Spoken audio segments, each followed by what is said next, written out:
Hey guys, so today we are at Mandawa Foam, the one in QC, and we're gonna look for furniture. I'm gonna buy a mattress and maybe a bed frame. Yeah, but the mattress is the most important one. So the mattress I like is a firm one, so I hope I could find that today.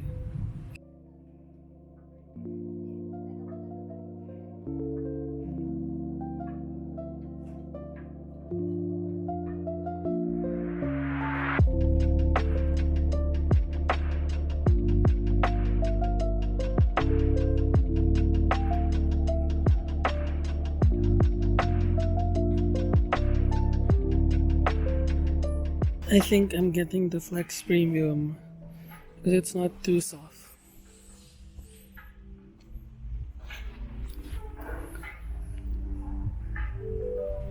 See?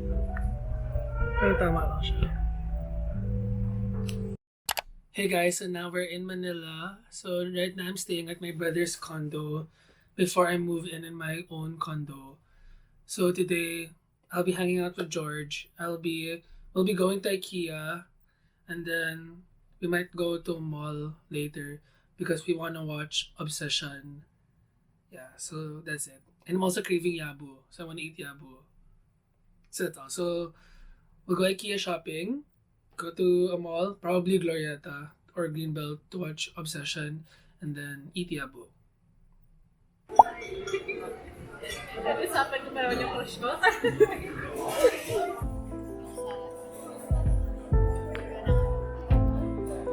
Yung pag-alas ko na yun. Parang part daw ng job ko na yung abot ba ito?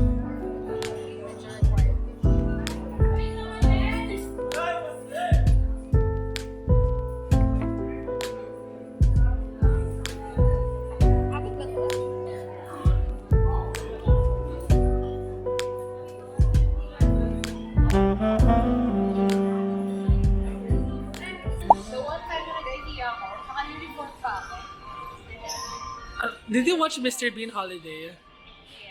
Alam mo yung scene, yung movie niya na parang nasa makalater lang siya. Tapos yung different angles. George, magdaan. Sorry. Hindi ko na siya pupunta. Hindi ko ma... Serious?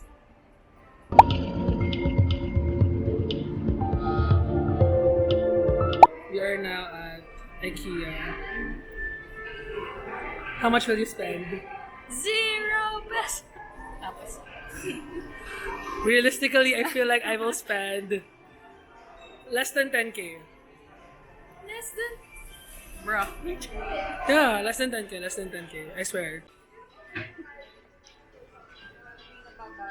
Oh. See, you don't even have to. Sorry, namin ginagawa. At home. Sorry. Nag-count.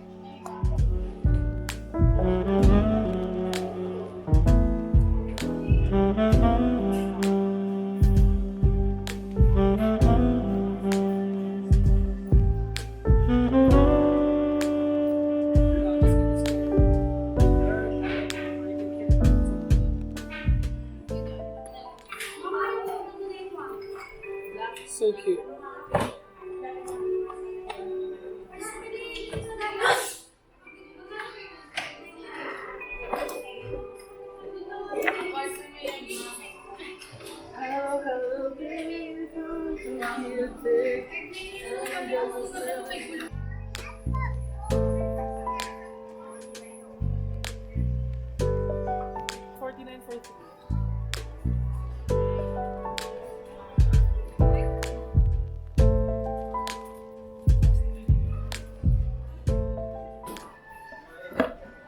Which color should I buy? Blue or orange? Where I put my mga sauce and my condiments. Almost gusto ko.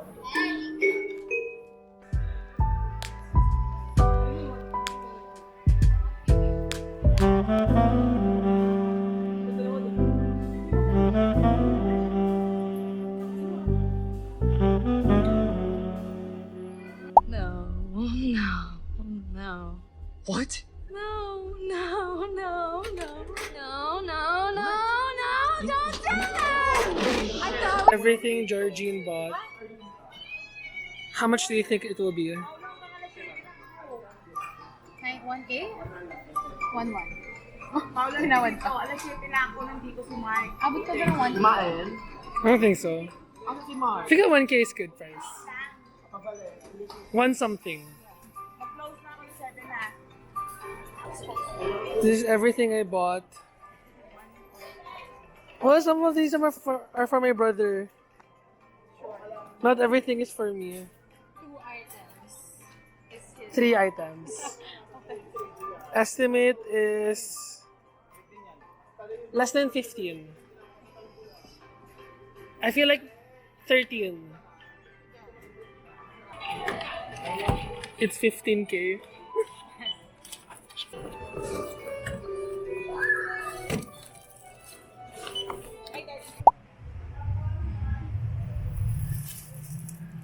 What are we watching, George?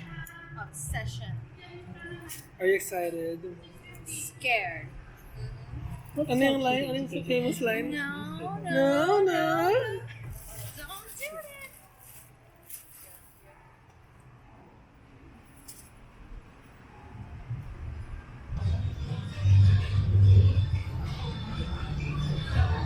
The whole wide world is my hand. Was technically not in your hand. Akong nails, I'm not proud of it. Heal the world. No, ano, God is a woman.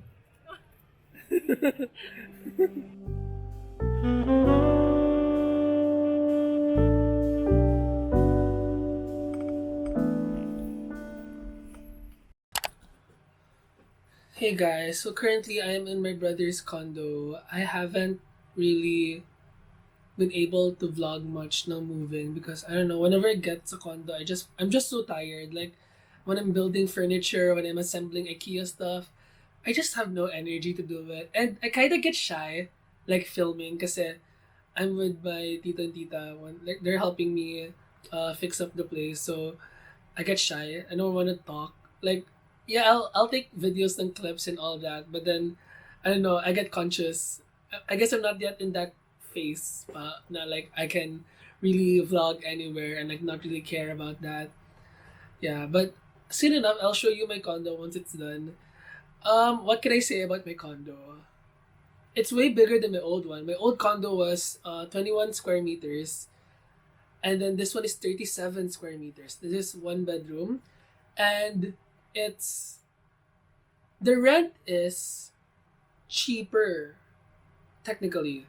Okay, so in my old place kasi, it was semi-furnished. So I had a fridge, an aircon, and water heater, and a bed frame. Yeah, and the foam sa bed.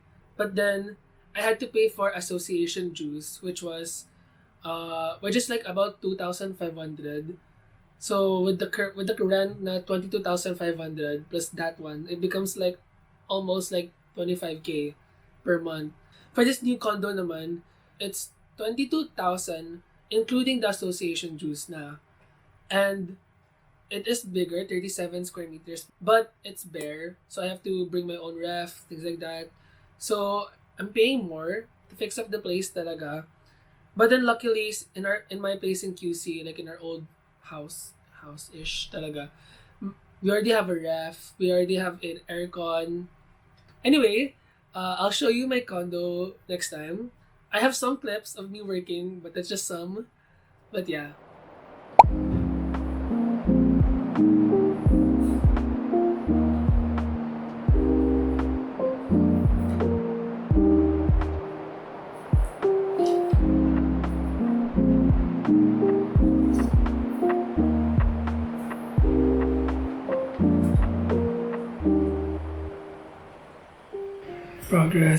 Progress of the condo.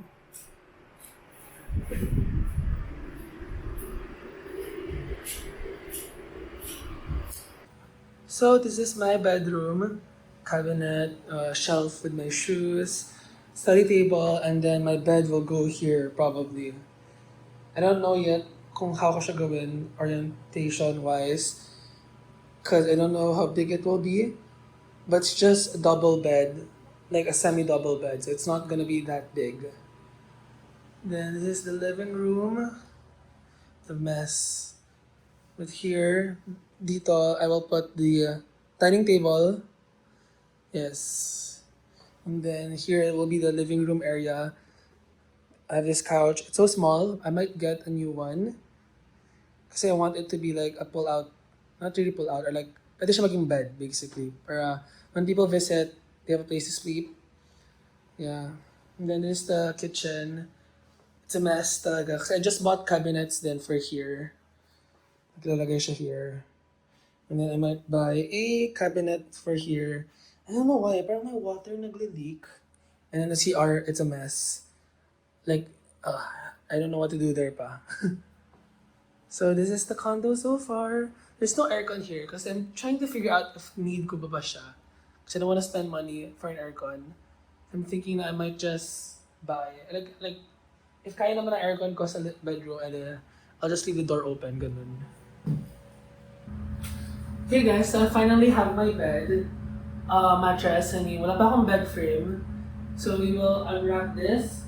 I might get the bed frame from IKEA. I don't know kasi if it fits talaga kasi the measurements aren't exact. But I don't really have a choice. Hey guys, kasi ang hirap maghanap for semi-double, 48 by 75.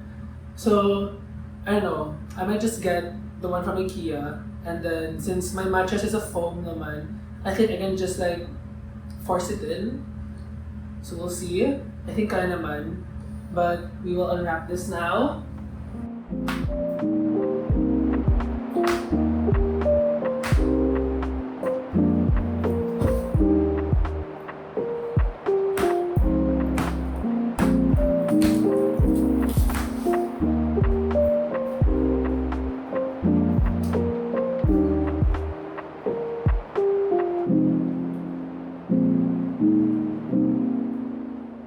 Okay, so now let us put on the sheets. I got these sheets from IKEA. It's the Nat Jasmine. I bought this because I don't know, I like the way it felt compared to the other ones. And it's also a bit expensive, but we shall invest. We shall invest in our bed sheets because it's what we sleep on. Yes. Okay, how do I put this on? How do I put this on?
So, for now, I'm gonna put it here muna at the corner.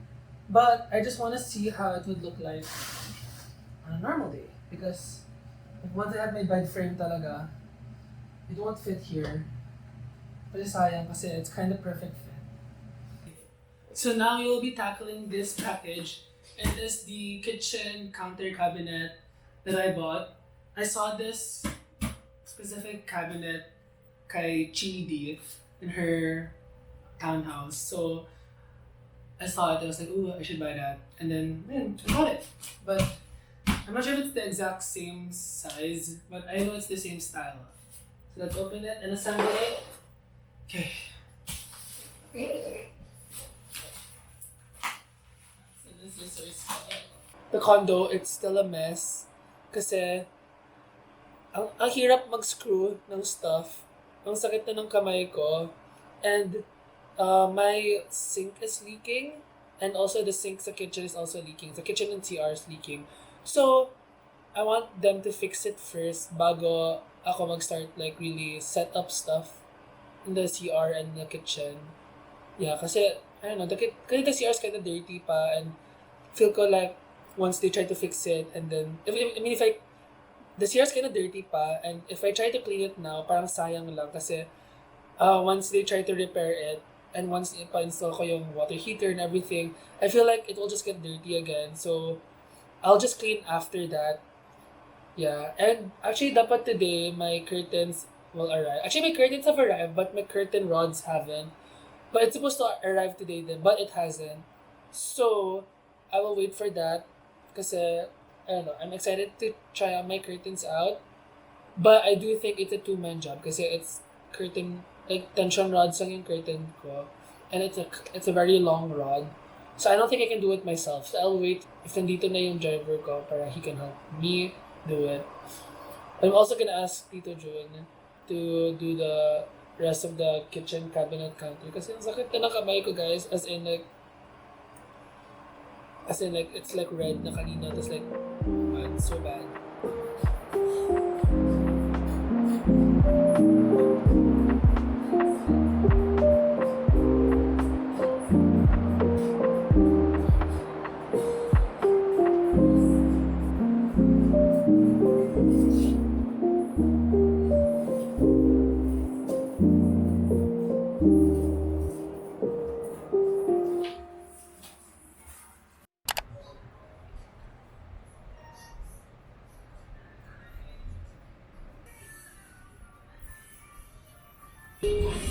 So today we're eating alone at Ramenagi.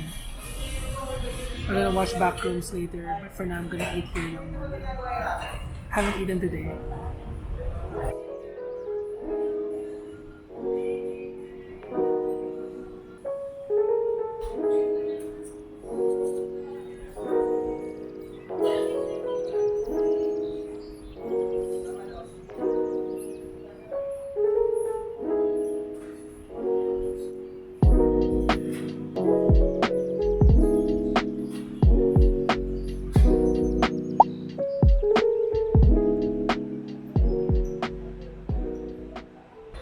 We are now here at Breakout. I mean, technically outside Breakout, but I'm just waiting for George and her sister before we start. Dapat 7, and it's almost 7, so sana hindi kami malit. Yeah, I just ate ramen nagi for dinner. It was so good because I haven't eaten ramen, like legit ramen, in so long. I've only eaten like instant ramen for the past few months. So that's my craving satisfied, which is good. So hopefully the escape room is fun, and sana the movie is also as fun. So yeah. George, how would you rate the movie? Seven. I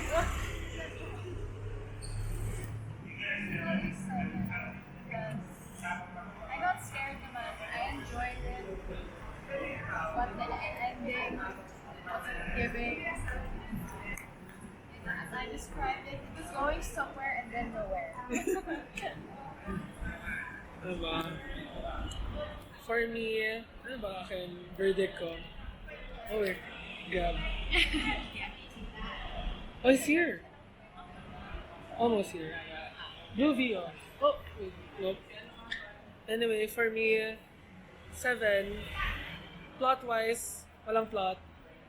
But, I got scared sa thought na empty and nothing, and like waiting for like something to happen. Hey guys, so today we have a lot to do. Currently it's 4 p.m. I did nothing the whole morning because I was so tired yesterday or the past few days. So today I'll be going to Corinthian Gardens to play pickleball with Rika. And then after that, I think that pickleball is 6 to 8. And then by 9:30 to 12, I'll be playing badminton then. And then after that, by 3 p.m., 3 a.m., I'll go to Lacson kasi I'll be going to LU with my friend. Sobrang random lang, as in like very, he just invited me kanina. So very spontaneous. And I'm not a very spontaneous person. But then I also really want to go to LU. So I agreed na lang.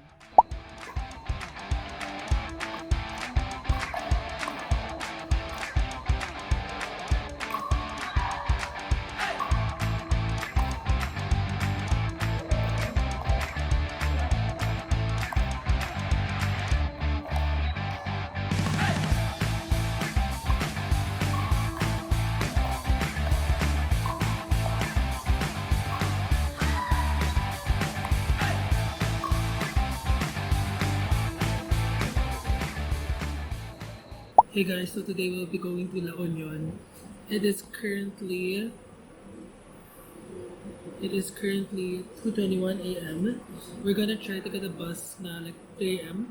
So I'm gonna take a move it muna to go to Florida bus line in so I'm gonna meet with my friend there and then we're gonna go to La Union. And then I think it's raining. So that's not good. But laban, I guess. This is so spontaneous kasi like kakapak ko lang. Oh my God. I'm so stressed actually. I'm not a spontaneous person pero sige na lang.